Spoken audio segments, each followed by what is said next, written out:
বাপের নাম ভোলানো গান বাবা। অর্থাৎ আমরা যখন কবির আসরে দাঁড়াই তখন কোনো কবিয়ালের বাপের ঠিক থাকে না। আগে হ্যাঁ, আমারও নাই, আমার পাল্লাদারেরও নাই, যারা কবি করে তাদের কারুরই নাই। কেন নাই? না, যেদিন যা আমাদের আপনারা সাজিয়ে দেন তার বাবাটাই কিন্তু আমাদের বাবা হয়ে যায়। আর আসরে যদি বাপ আর ছেলে একসঙ্গে কবি গাইতে ওঠে তো দেখবেন বাপ ছেলেকে খাতির করে না, আর ছেলেও বাপকে খাতির করে না। তাই প্রথমে আপনাদের কাছে এসে আমি একটা সুন্দর সম্বন্ধ আপনাদের কাছে তুলে ধরেছিলাম যে উনি আমার গুরুস্থানীয়, আমার দ্বিতীয় গুরু আফাজউদ্দিন সাহেবের পার্টনার ইনারা, ইনাদের হাত ধরেই আমার কবিতে আসা। তাহলে কাকা ভাই যে সম্বন্ধ আছে, কত আনন্দ, নাইকো কোনো দ্বন্দ্ব, কিন্তু দ্বন্দ্ব ছাড়া হয় না কবির গান। আর দ্বন্দ্বটা লাগিয়ে দিয়েছে কমিটির দাদারা, আপনারাই তো প্রধান, এখন লেগে গিয়েছে, আর ছাড়াছাড়ি হবে। তাহলে আজকের বিষয় অর্জুন এবং হনুমান। দেখাশোনা করেছিলাম কোথায়? না, কুরুক্ষেত্রের মাঝখানে। কুরুক্ষেত্রের মাঝখানে 7 দিন অর্থাৎ 7 দিনের যুদ্ধে হনুমান সুরসুর করে রথ থেকে নামছে। আমি ছোট ভাইয়ের মতো দাদার কাছে জোরাত করে বললাম, দাদা সজল তুই এখানে আয় থাকবা। কাছে গিয়েছিলাম, সম্পর্কে তুমি আমাদের বড় দাদা, তোমাকে নিমন্ত্রণ আমন্ত্রণ আবেদন নিবেদন জানিয়ে তুমি যা যা শর্ত করেছিলে আমরা তাই মেনে নিয়েছিলাম। তোমাকে মাথার উপরে স্থান দিয়েছিলাম, আমার রথের নাম দিয়েছি কপিধ্বজ রথ। তাহলে এত সম্মান পাওয়ার পরেও তুমি রথ থেকে নেমে যাচ্ছ কেন? তুমি বলছো যে আমি রাম ভক্ত হনুমান, আমি ভক্ত, আমি কোনো অন্যায় করি না, অন্যায় বরদাস্ত করি না। তো দাদা, ভক্ত করো শক্ত কথা, গুরু থাকেন বসে, আর গাছের ফল গাছে থাকে বোঁটা ভরে খসে। আচ্ছা, এই কথার মানে কি? পেয়েছেন আপনারা জবাব? যাক, পেয়েছেন তাও ভালো, না পেয়েছেন তাও ভালো, মনে রাখুন কথাগুলো। দ্বিতীয় আমি বলেছিলাম, দেখো ভ কিন্তু একটাই, ভগবান লিখতে গেলেও ভ আগে লিখতে হয়, আর ভক্ত লিখতে গেলেও ভ আগে লিখতে হয়। তাহলে ভগবানের ভয়ের তাৎপর্য আমি বলেছিলাম। তাহলে ভক্তের যে ভ, সেটাও তো একটাই ভ, তার তাৎপর্য কি? পেয়েছেন আপনারা জবাব? পেয়েছেন? আচ্ছা ঠিক আছে, না পেলেন তুলে রাখুন, এবার না হোক সামনেবার আবার যদি মনে করেন তো দুজনকে ডাকবেন, আমরা আবার আসবো, আবার না হয় এই প্রশ্নগুলোই তুলে ধরবো। তারপর আমি কোনো প্রশ্ন করিনি, কোনো জিজ্ঞাসা করিনি, আলোচনা করেছিলাম যে দাদা, ভক্ত হতে গেলে যে গুণাবলী থাকা দরকার তা কি তোমার আছে? তোমার মধ্যে কাম, বলছে আমার এক বিন্দু ঘাম মাকড়াসি চেটে খেয়েছিল, ওরে তাই থেকে একটা ছেলের জন্ম হয়ে গেল। তো ঘামেই তো জন্ম হয়, শ্বাসে যায় কাশে যায় আর যায় ঘামে। নারী ভাব জাগলে মনে সেটাও ডাকে না থেমে। তাহলে তুমি কথাটা কাটতে পারলে না, ঢাকতে পারলে না। তোমার মধ্যে যে কাম বীজ ছিল, সেই কাম বীজকে যে তুমি সিদ্ধ বীজে পরিণত করতে পারোনি, তোমার সেই কাম বীজকে তুমি যে দমন করে রাখতে পারোনি বস্তার মধ্যে, সেটা তোমার কথাতেই প্রমাণ হয়ে গেল। কি বাবা, তাই তো? যেখানে তুমি স্বীকার করে নিয়েছো যে আমার ঘামে একটা ছেলে হয়েছে, বলে হারি দাদা, বলে হারি, এমনি করে বললেই আর কটা বছর পার হয়ে যাবে। বল, তুমি আমার দাদা বটে তো। আমার আরেকটি আলোচনা যে তোমার মধ্যে লোভ আছে। সীতার দেওয়া 3টে ফল, তুমি রাম যদি তোমার ভগবান হয়, সীতা তোমার ভগবতী। যদ্বিদং হৃদয়ং মম তদ্বিদং হৃদয়ং তব। বিবাহের সময় এই মন্ত্রটা উচ্চারিত হয় কেন? না, সেই দিন দুটি হৃদয়, তোমার হৃদয় আমার হৃদয়, আমার হৃদয় তোমার হৃদয়, বিনিময় করে স্ত্রী হয় অর্ধাঙ্গিনী। তাহলে সীতারামের অর্ধাঙ্গিনী, তিনি নির্দেশ দিলেন লক্ষণকে আম একটা দিতে। আম তো নয়, একটি ফল, এই ফলেরও নাম আছে। হনুমান তুমি একটা খেও। তুমি লোভ সম্বরণ করতে পারলে না, সীতা অভিশাপ দিল যে লোভের আগুনে, লোভে পাপ, পাপের আগুনে তোমার বদন পুড়ে ছাই হবে। তুমি জানতে পেরে সীতার কাছে গিয়েছিলে, মা আমি যদি পোড়া মুখ নিয়ে দেশে ফিরে যাই তাহলে আমার যারা সম্প্রদায় আছে তারা কি বলবে? সীতা বলল, একই নপি কুবৃক্ষেন কোটরি স্থিন বন্যিনা দজ্জতে তদ্বনং সর্বং কুপুত্রেণ কুলং যথা। একটা যদি সুপুত্র হয় জানবেন তার থেকে বংশ উদ্ধার হবে, আর যদি কুপুত্র জন্মায় তো গোটা বংশের মুখ পুড়িয়ে ছাড়বে ওই কুলাঙ্গার। হনুমান আমি এবার অভিশাপ দিচ্ছি, শুধু তোমার নয়, তোমার জন্য এই বাঁদর হনু যত আছে সবার মুখ পুড়ে ছাই হবে। দাদা হনুমান তুমি এত বড় কুলাঙ্গার যে নিজের মুখ তো পোড়ালে, গোটা বংশের হনু বাঁদরের মুখ পুড়িয়ে ছাড়লে, তোমার লজ্জা করা উচিত। কি বাবা, তাই তো? ঠিক না ভুল বলুন? বলতে বলতে উস্কে গেছে ভাবের সলতে। আমার পাল্লাদা লেগেছে বলতে, আপনারা লেগেছেন কেউ কেউ গলতে, আর আমার ভেতরটা লেগেছে হু হু করে জ্বলতে যে আমি আমার দাদার কাছে চাইলাম কি আর আমার দাদা আমাকে দিচ্ছে কি। আমি 3 নম্বর আলোচনা করেছিলাম যে দাদা তোমার মধ্যে অহংকার আছে। অহংকার থাকলে কখনো কৃষ্ণ কৃপা বা প্রভুর কৃপা পাওয়া যায় না। কৃপা কথার অর্থ হচ্ছে কিছু করে কিছু পাওয়া। কৃপা কথার অর্থ হচ্ছে কিছু করে কিছু পাওয়া। তাইলে তুমি এমন কিছু করো যাতে প্রভুর কৃপা পেতে পারো, সেটা না করে অহংকারের বশে তুমি ওই 14 বছরের ফলের ওই ঠোঙাটা তুলতে পারলে না। হ্যাঁ, তাহলে তোমার মধ্যে অহংকার দেখা গেল। আচ্ছা, যেদিন তুমি লঙ্কায় গিয়েছিলে বলছে সরমার ঘর পড়ে নাই, বিভীষণের ঘর পড়ে নাই, কে বলেছে? কে বলেছে? রামায়ণ বলছে যে গোটা স্বর্ণ লঙ্কাকে তুমি শ্মশান করেছো। সেখানে আলাদা করে কোথাও লেখা নেই যে সরমার ঘর পড়েনি বা বিভীষণের ঘর পড়েনি। আছে লেখা বাবা? স্বর্ণ লঙ্কা তুমি শ্মশান ভূমিতে পরিণত করেছো, তাই তোমার নাম ঘর পোড়া মুখ পোড়া হনুমান। রাস দেখাইছে, এটা বনের পশু। রাসের আবার তুমি কি জানবে? রাস করে কারা জানো? যারা রসিক। রসিকে রসিকে কহে সকলে রসিকে কাহারে কয়, যার বিন্দু রাসে জগৎ ভাসে সে যে কৃষ্ণ রসময়। যার বিন্দু রসে জগৎ ভাসে গো, আমি তার সখা, আর তুমি আমাকে রাস শেখাইতে এসেছো? তো হারি বলে, আরে দাদা রাস করেছো কোনোদিন?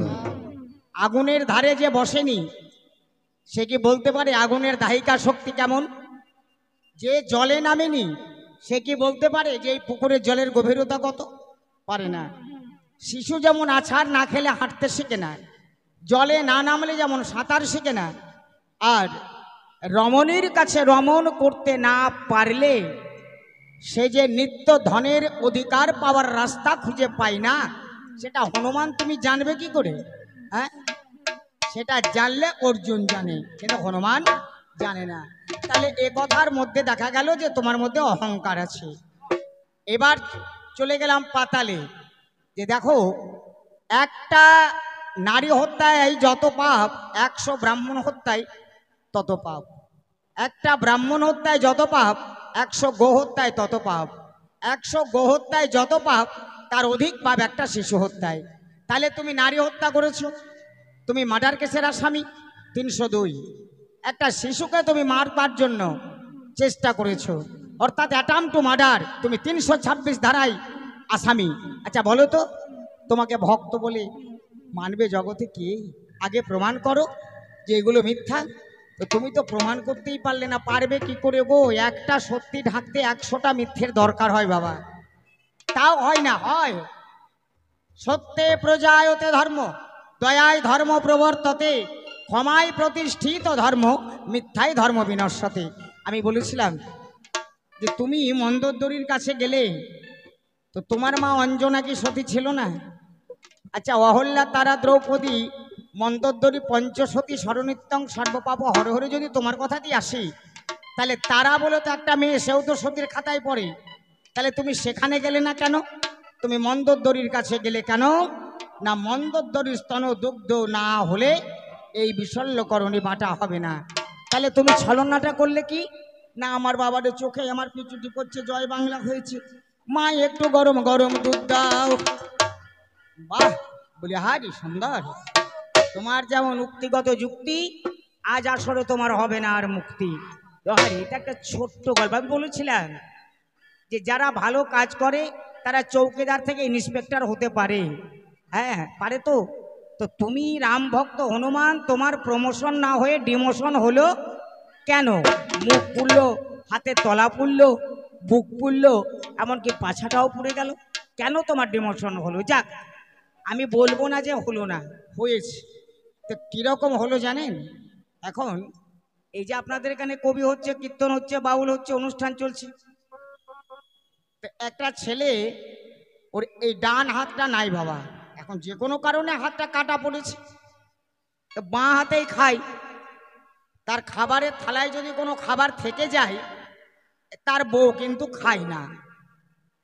বলে দূর, তুমি ওই বাঁ হাত দিয়ে জল খরচ করো আর ওই হাতেই ভাত খাও, আমি তোমার পাতে কিছু থাকলে আপু খাবো না। ওর মনে খুব দুঃখ, বুঝলেন? রাতের বেলায়, সন্ধ্যাবেলায় জঙ্গলের দিকে একটা দড়ি হাতে চলে যাচ্ছে।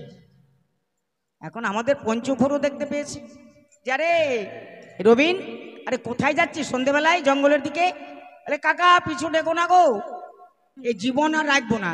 যার বউ যাকে ঘেন্না করে, বলো তো কাকা, মা মরলে মা পাওয়া যায়, বাবা মরলে বাবা পাওয়া যায়, আচ্ছা বউ মরলে বউ পাওয়া যাবে? বউ কত বড় জিনিস, সেই বউ যদি আমাকে ভালো না বাসে, বেঁচে থেকে কোনো লাভ আছে? আর যদি বলেন যে মা পাওয়া যায় কেমন, কারো যদি মা মরেই খুব কাঁদছে, মা তুমি কোথায় চলে গেলে আমাকে ছেড়ে মা গো, অনেক মেয়েরা এসে চোখের জলটা মুছে দিয়ে বলবে বাবা কাঁদিস না রে, আমরাই তো মাসিমা, কাকিমা, জেঠিমা, পিসিমা, আমাদেরকে একবার করে মা বলিস। যদি বাবা মরে যায়, অনেক জ্যাঠা বাবা, মশো বাবা, পিসে বাবা এসে বলে বাবা কাঁদিস না রে, বাবা কি চিরদিন কারো থাকে? এই তো আমরা তো রে জেঠা বাবা, মশো বাবা, পিসে বাবা, আমরা আছি তো। তাহলে বাবাও পাওয়া গেল, মাও পাওয়া গেল। আচ্ছা কারো যদি বউ মরে, ছেলেটা খুব কাঁদছে, আমার কত সাদের বউ চলে গেলে গো, যাবার আগে কিছু বলে গেলে না। এখন কোনো মেয়ে কি এসে বলবে তুমি কেঁদো না গো, আমি তোমার বউয়ের মতন হব গো? বলবে? আচ্ছা বলবে কেউ? বলবে না। তাহলে সুর দিয়ে কাঁদতে হবে যে আমার মা মরলো, বাবা মরলো, সব পেলাম, আর বউ মরলো, আমার বউয়ের মতো আর কেউ হলো না। তো বলো কাকা আমি জীবন রেখে করবো কি? আরে দূর বাপু, কে কার দুনিয়ায়, চল এটা কিন্নার হসপিটাল মোড়ে কীর্তন গান হচ্ছে, শুনে আসি চল।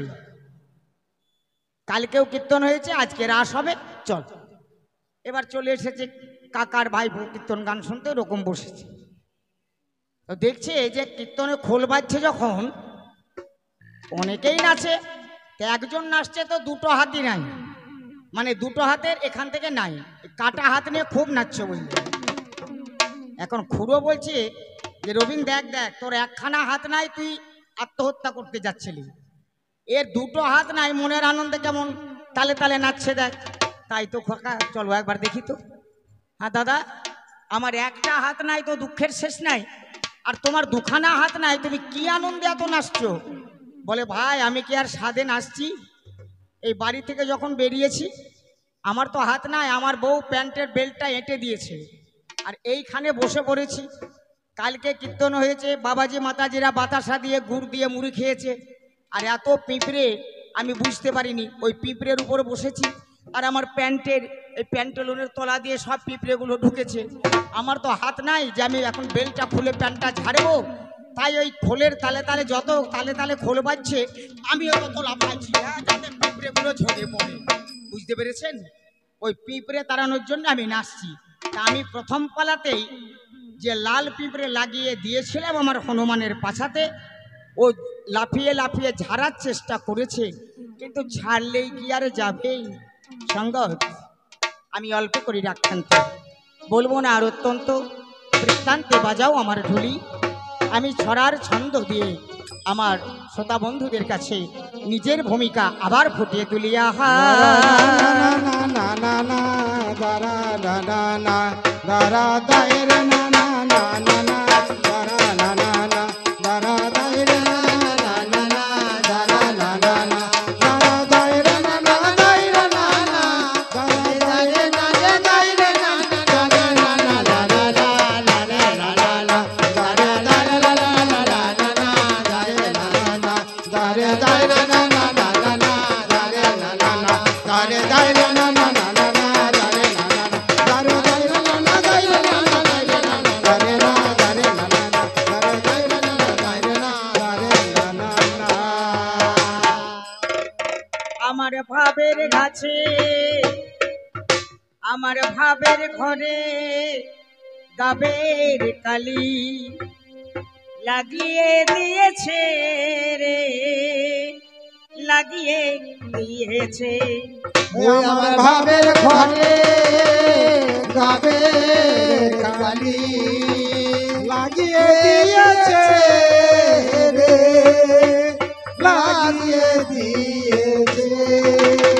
আমার ভাবের ঘরে গাবের কালি লাগিয়ে দিয়েছে রে, লাগিয়ে দিয়েছে। আমার ভাবের ঘরে গাবের কালি লাগিয়ে দিয়েছে রে, লাগিয়ে দিয়েছে। আমার ভাবের ঘরে গাবের কালি লাগিয়ে দিয়েছে রে, লাগিয়ে দিয়েছে। কত টিয়া ময়না কোলকে পাই না, কত টিয়া ময়না কোলকে পাই না, মজা মারিছে শালার ক্যাচ কেচে। মজা মারছে শালা কাটকে রে, মারছে শালা কাটকে রে, মারছে শালা কাটকে রে, লাগিয়ে দিয়েছে। আমার ভাবের ঘরে গাবের কালি লাগিয়ে দিয়েছে রে, লাগিয়ে দিয়েছে। আমার ভাবের ঘরে গাবের কালি লাগিয়ে দিয়েছে রে, লাগিয়ে দিয়েছে। আমার ভাবের ঘরে গাবের কালি। মাসের কোরা যত এবারে আকাশে কি তাই ছুতে পারে। আর মাছের কোড়া যতই পারে আকাশ কিসে ছুতে পারে। মাসের কোরা যত এবারে আকাশে কি তাই ছুতে পারে। মাছের কোড়া যতই পারে আকাশ কিসে ছুতে পারে। বনশুয়ারের দাঁত গজালে, বনশুয়ারের দাঁত গজালে, হাতির বাচ্চা বলবে কে। ওরে হাতি রাজা বলবে রে, হাতি রাজা বলবে কে, লাগিয়ে দিয়েছে। আমার ভাবের ঘরে গাবের কালি লাগিয়ে দিয়েছে রে, লাগিয়ে দিয়েছে। আমার ভাবের ঘরে গাবের কালি। বাবলা গাছে জল ঢালিলে তাতে কি আর কমলা ফলে। এ বাবলা গাছে জল ঢালিলে তিয়ার কমলা ফলে। বাবলা গাছে জল ঢালিলে তাতে কি আর কমলা ফলে। বাবলা গাছে জল ঢালিলে তাতে তিয়ার কমলা ফলে। হিজড়ে মেয়ের হবে ছেলে, হিজড়ে মেয়ের হবে ছেলে, কোন কালে কে শুনেছে। ওরে কোন কালে কে শুনেছে, কালে কে শুনেছে, লাগিয়ে দিয়েছে। আমার ভাবের ঘরে গাবের কালি লাগিয়ে দিয়েছে, লাগিয়ে দিয়েছে। আমার ভাবের ঘরে গাবের কালি লাগিয়ে দিয়েছে, লাগিয়ে দিয়েছে। তাই এর ভাবে ভাবে বুঝলাম, ভাবে ভাবে বুঝলাম এই অভাবটা কোনখানে ভাবে ভাবে বুঝলাম। এই অভাবটা কোনখানে ভাবে ভাবে বুঝলাম। জাগে জাগে জাগে বিশেষ কথারে নাইক প্রয়োজন। এখন এই আসর মাঝে করি কাব্য গীতির আয়োজন। আমরা প্রতিপক্ষ করি লক্ষ্য আসরে দাঁড়ালো। আমায় গোটা চারের জিজ্ঞাসায় আজকে গড়ে গেল। বলে দৈরথ সমরে যেদিন কর্ণ এসেছিল, তারে রথের চাকা মেদিনীতে গ্রাস করে নিল। কর্ণ বলে ওরে অর্জুন তিষ্ঠ ক্ষণকাল, এটুকু সময়ে যেন করোনা গোলমাল। আমি রথের চাকা তুলে যখন আবার উঠে বসি, তুমি যত খুশি মানে মেরো নয়তো গয় খুশি। অর্জুন আমাকে রথের চাকাটা তুলতে দাও। কে বলছে? আমার প্রতিপক্ষ পাল্লাদার হনুমান বলছে, তাই না? আপনারা সার্কাস দেখেছেন, আসতে আপনারা সার্কাস দেখেছেন। সার্কাসে নানা রকম খেলা হয়। 7টা বল, বল 7টা, ছোট্ট ছোট্ট বল। হাত কটা? 2টো। এই 2টো হাতে খেলোয়াড় 7টা বল, একটাও কিন্তু মাটিতে পড়ছে না। 7টা বলের খেলা দেখাচ্ছে খেলোয়াড়, একটাও মাটিতে পড়ছে না। হঠাৎ যদি দর্শকের মধ্যে কেউ চিৎকার করে ওঠে, আগুন আগুন, তাঁবুতে আগুন লেগেছে, দেখবেন খেলোয়াড়ের হাত থেকে 5টা বল নিচে পড়ে যাবে, 2টো বল কিন্তু 2 হাতে থাকবে। কিন্তু যতক্ষণ সে খেলা দেখাচ্ছিল 7টা বলের একটাও মাটিতে পড়েনি। দাদা হনুমান, সব্যসাচী নামটি আমার তোমার জানা নাই গো। সব্যসাচী নামটি আমার তোমার জানা নাই গো। আমি যা করি তা মনে দিয়ে ভাই, অন্য কোথাও নয় গো। যা করি তাই মন দিয়ে ভাই, অন্য কোথাও নয় গো। পারস্পরিক যখন লড়াই হয়, যুদ্ধ শুরু হয়, একে অপরকে বাণ ছুটছে। অর্জুন বাণ ছুটছে, কর্ণ বাণ ছুটছে। হঠাৎ কর্ণের রথের চাকা বসে গেছে, কর্ণ লাফ দিয়ে নেমে গেছে। অর্জুনের তো রথের চাকা বসেনি বাবা, বসেছে কি? অর্জুন কিন্তু বাণ ছেড়ে দিয়েছে। ইতিমধ্যে কর্ণ বাবা নামিল যখন, অর্জুনের মনে দুঃখ হইল তখন। কিন্তু আর অর্জুনে যদি ডাকে বাণ ফিরে আয়, ফিরে আয়।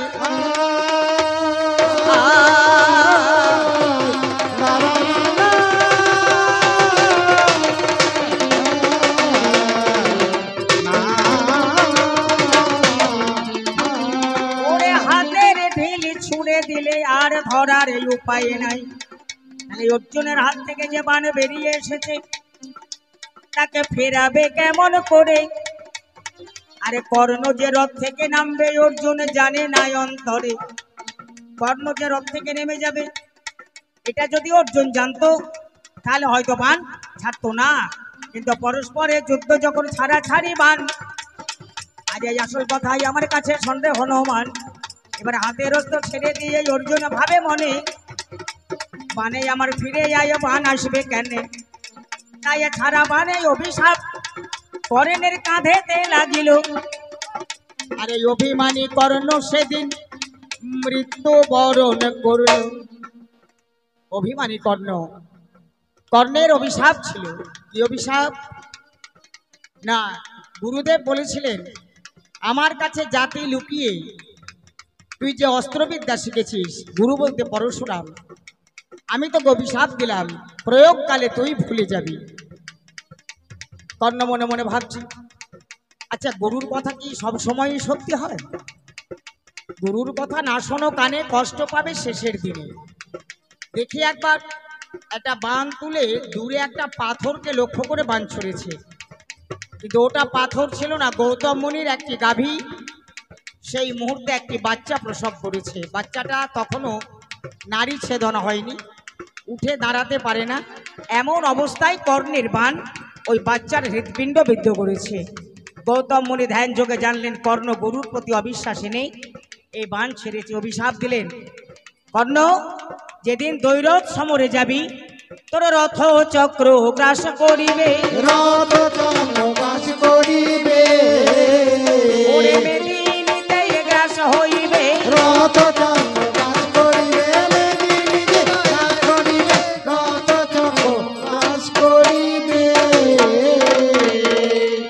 যেমন আমার এই গোবৎস আর কোনোদিন উঠে দাঁড়াবে না, তোর রথের চাকাও আর কোনোদিন উঠবে না, উঠবে না, উঠবে না। তাহলে এই অভিশাপ এই আছে দেখো। আচ্ছা ভাবো মনে মনে, মাতা কুন্তি গিয়েছিল কর্ণের সদনে সন্ধ্যাবেলায়, জাহ্নবী নদী তীরে সান্ধ্য সবিতা বন্দনায় রথয়থী রথের কুমার নমো জবা কুসুম শঙ্কাশন কস্পেয়ং মহাদুতি দন্তারিং সর্ব পাপ গ্রং প্রণৌতু স্মি দিবাকরম। কর্ণ, কর্ণ কে? কর্ণ আমি তোর মা। কে তুমি? আমি কুন্তী, আমি পাণ্ডব জননী। পাণ্ডব জননী তুমি আমার কাছে কেন এসেছো? অর্জুনকে বাঁচাবার জন্য আজ আমার কাছে এসেছো?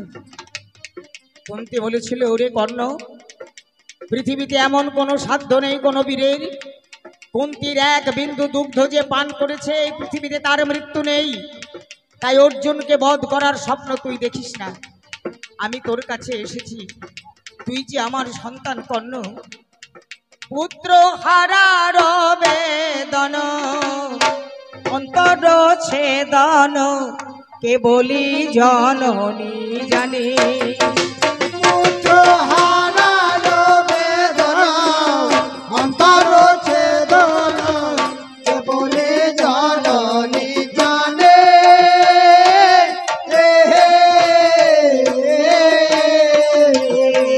মায়ের কোলে মরলে ছেলে ফেলতে দেয় না জলে, কোলে মরলে ছেলে ফেলতে দেয় না জলে, চেয়ে থাকে মুখ পানে গো থাকে মুখ পানে।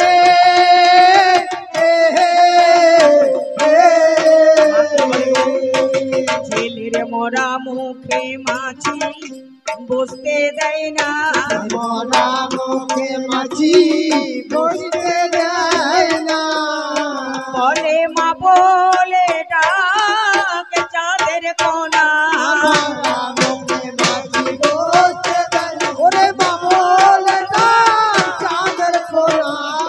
মরা মুখে মাছি কর্ণ, বসতে দেয় না। কয়েকটি অভিশাপ তোর মাথার উপরে আছে বাবা। লোভের বশে তুই দুর্যোধনের পক্ষ অবলম্বন করেছিস, ওই পাপের পক্ষ ত্যাগ করে তুই কৃষ্ণ পক্ষ অবলম্বন কর। কারণ আমি পুত্র হারার ব্যথা সইতে পারবো না রে। বলল, মা তুমি যদি আমার মা হও তাহলে তোমার এক বিন্দু দুগ্ধধারা আমায় দিতে পারো? কুন্তী বলেছিল, হ্যাঁ পারি। দুগ্ধধারা যখন কর্ণের হাতে তুলে দিল, ও বাবারে কর্ণ আমার কি কর্ম করিল। ওটা ঘৃণা ভরে খেলো না গো, মাথায় তুলে দেয় আর গোটা গায়ে ঝরে পড়ল, মিথ্যে কথা নয়। কুন্তী বলে, ওরে কর্ণ কি কর্ম করিলি? আপনার মৃত্যু বাবাই আপনি ডেকে নিলি। এক বিন্দু যদি তোর ভেতরে যেত তো কেউ কেউ বধ করতে পারতো না, কিন্তু নিয়তির লেখা কখনো মোছা যায় না। তোর সারা অঙ্গে দুধের ধারা পড়েছে, কোনো জায়গায় অস্ত্র লাগবে না। তোরে চাঁচরচি গুরু কষে অতি মনোহর বেশ, দেখিতে যে সুন্দর মধুময়, চুলি দিয়ে আছে ঢাকা, পান গিয়ে লাগে বেশে থা, যেখানেতে দুগ্ধ ধারা ঝরে পড়লো না। এই চুলি দিয়ে ঢাকা ছিল এই গর্দানটা, এই জায়গাটাই তোর বানাঘাতে মৃত্যু হবে। মায়ের কথা সত্যি হলো। শোনো হনুমান, তোমার মধ্যে থাকবে কেন এই সমস্ত জ্ঞান? ডালপালে যাও, পরের ঘরে খাও, পরের নষ্ট করো, তোমার ধর্মজ্ঞান থাকবে কত একটু মনে করো। আরে দহারি, মরম না জেনে ধর্ম বাখানে, মরম না জেনে ধর্ম বাখানে, মরম না জেনে ধর্ম বাখানে, মরম না জেনে ধর্ম বাখানে। আমি থেকে থেকে বলি তারে, আমি দেখি দেখে বলি তারে,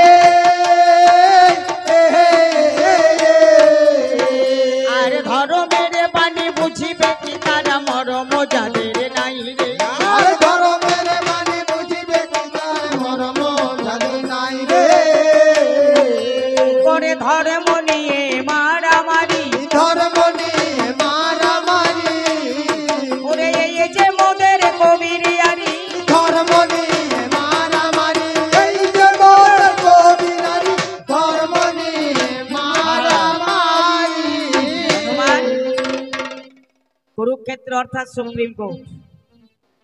মহকুমা কোর্টে বিচার হয়েছে, জেলা কোর্টে এসেছে, হাইকোর্টে এসেছে, এবার সুপ্রিম কোর্ট ফাইনাল দেবে, যার উপরে আর কোর্ট নাই।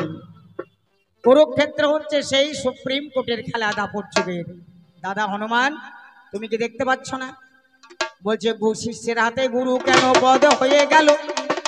ওনার একটা প্রশ্ন বাদ যাবে না। দেখুন, ওরে জবাব দেওয়ার স্বভাবে যাদের আছে চিরকালো, জবাবে দেওয়ার স্বভাবে যাদের এই অভাবে তাদের নাই। আমায় চারখানা জিজ্ঞাসা করে গেছে ভাই। বলে দ্রোণাচার্য সেই আচার্য, শিষ্য হয়ে হেন কার্য ওর জন্য উচিত তোমার নয়। কেন দ্রোণাচার্য বধ করিলে বলো তো আমায়? আমি প্রথমেই বলেছিলাম যে বিষাদ যোগে আমি যখন যুদ্ধ করব না বলেছিলাম,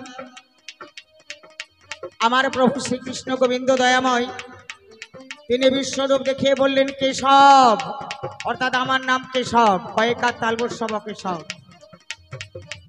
আবার দেখো কেশব, কয়েকার দন্তের সব কেশব, কেশব কেশব, সব মানে মোরা, তালবস্যব সব মানে মোরা। তাহলে আমি সবকে মেরেই রেখেছি, তুমি কাউকে মারতে পারবে না। নিয়তিতে লেখা যাক, সেথায় যেতে হবে। ওরে মরণ কেবল চরণ জানে, এই কথাটাই নেবে।